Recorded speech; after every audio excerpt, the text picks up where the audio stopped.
Baroness Royall, thank you so much for joining us today for Limitless. And I'm very keen to hear about your political career and what instigated you to get into politics. Sounds a bit crass, but I got into politics because I wanted to change the world, and I still want to change the world. I joined the Labour Party when I was 22 and I'm now 64 and I haven't done it yet. So I'm still involved in politics because I still want to change the world.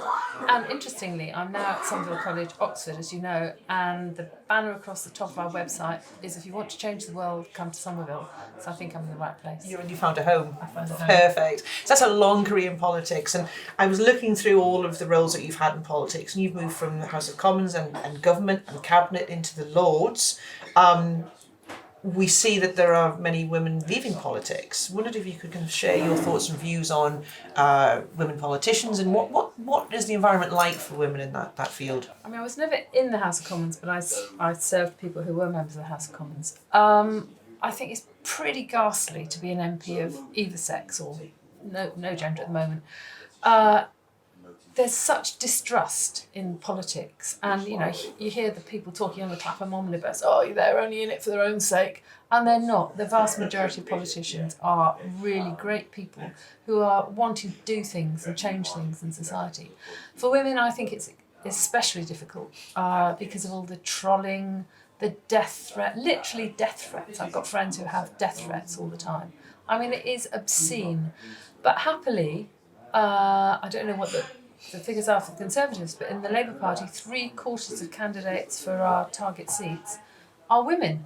It's incredible. It's amazing. I'm so delighted they're doing it. But frankly, why would you? I mean, it's great that they are, but God, I wouldn't do it now. It's a tough one, and I suppose when young women are looking at career options and career opportunities, you're saying you wouldn't do it, but what advice would you give your younger self, or to a young person who's considering entering politics as a career? Oh, well, if I were younger, I'd probably still want to do it, because I think that politics really is the best way of shaping our society. At the moment, public discourse, I think, has gone to a really low level, and I think that if we can get that level of discourse up there and mutual respect, then maybe we can restore politics to its rightful place and restore Parliament to its rightful place in society.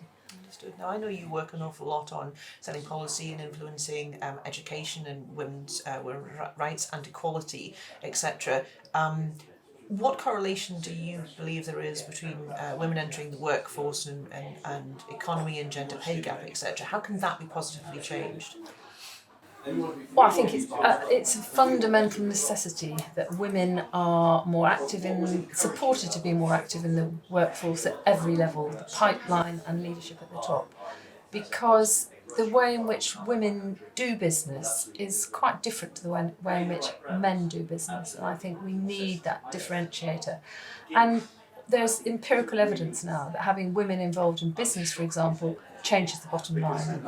It changes society and it changes the bottom line. So I think the more that we can do to support and encourage women of all ages to get involved in business, and people like you and I think we've got a duty to mentor people, but we've also got a duty to champion people, as have men.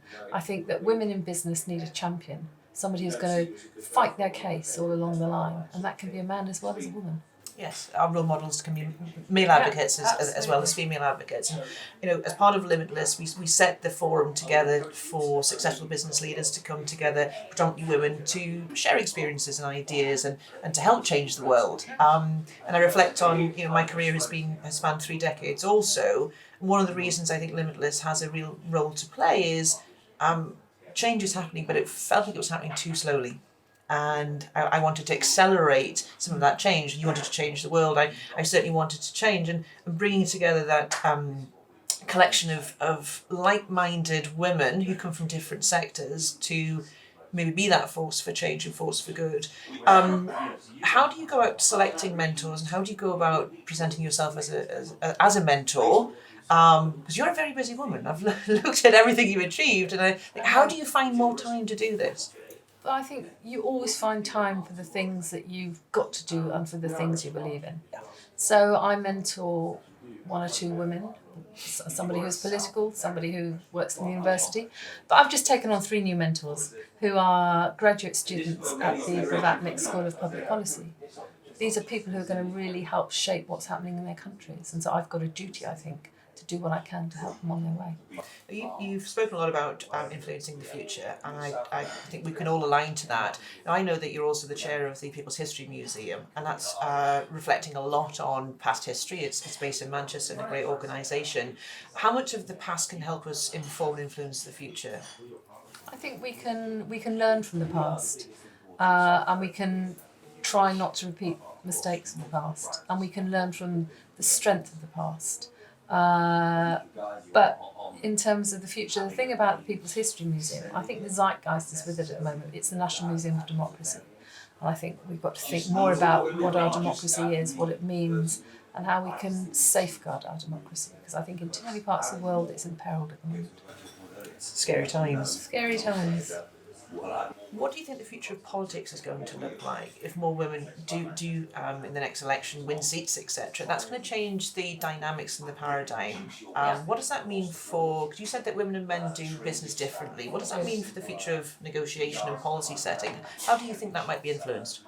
I hope that there'll be less conflict. There'll be less conflict. I hope that there will be more consensus. Both within parties and between parties. I'm Labour through and through, but you have to treat each other with respect. And sometimes there's so much anger, so much angst. And I think that women, it's not because they're softer, it's because they do things differently. They're more empathetic. And so I hope that there'll be a kinder sort of politics in future. And the world is changing. We're a technology world now, and I think one of the observations that people make is, particularly in the House of Lords, it's people who are tenured and have had their careers and have moved into a different stage in their career.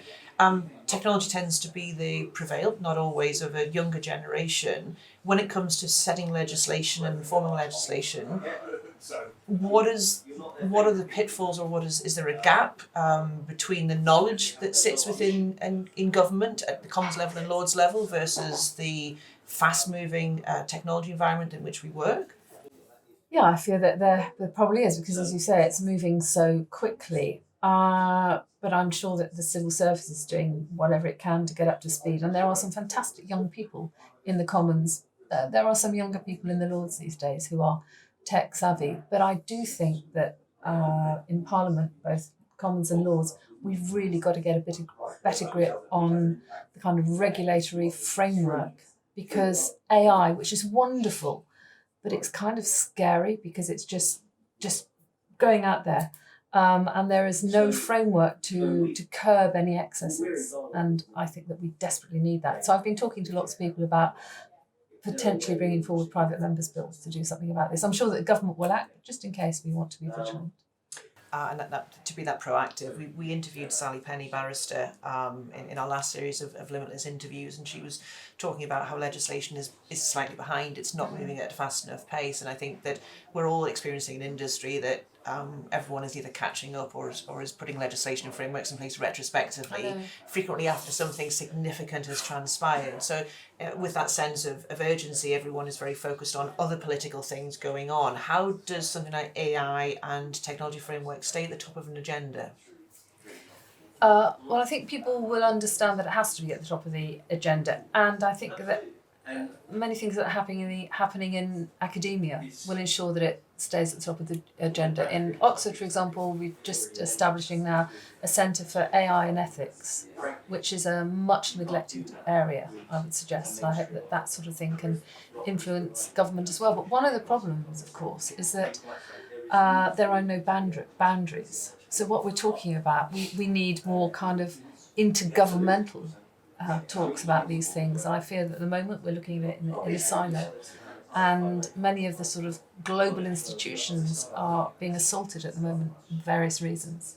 So that's another worry. I appreciate that. So one of the things that Thoughtworks focuses an awful lot on is equitable tech, and how building products and services for citizens and for consumers should be influenced by people from all demographics, etc. And this sort of begs the question on proper social inclusion.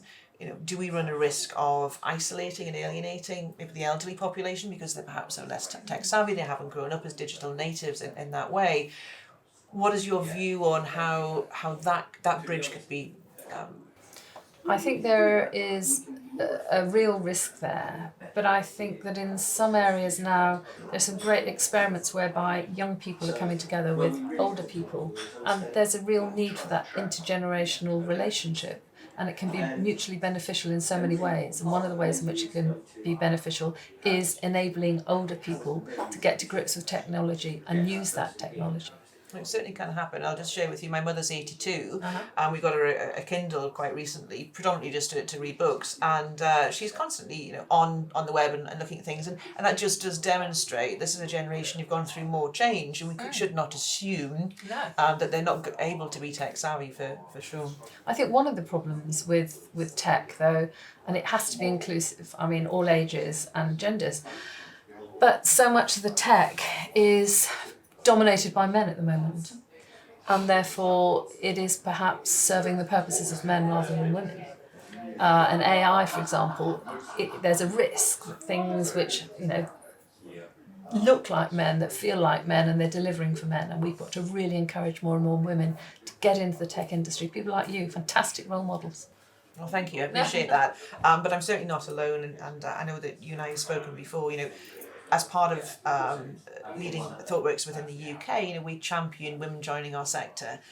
We have 42% of our professional services are women and underrepresented gender minorities. For us, that's important that we do try and ensure that the products and services that we build for clients has a real balanced thinking and consideration around it, but we do recognise that within business and technology that women are woefully unrepresented, and today's lunch at Limitless serves to bring more women together so we can change the world. Which is brilliant. I look forward to doing that.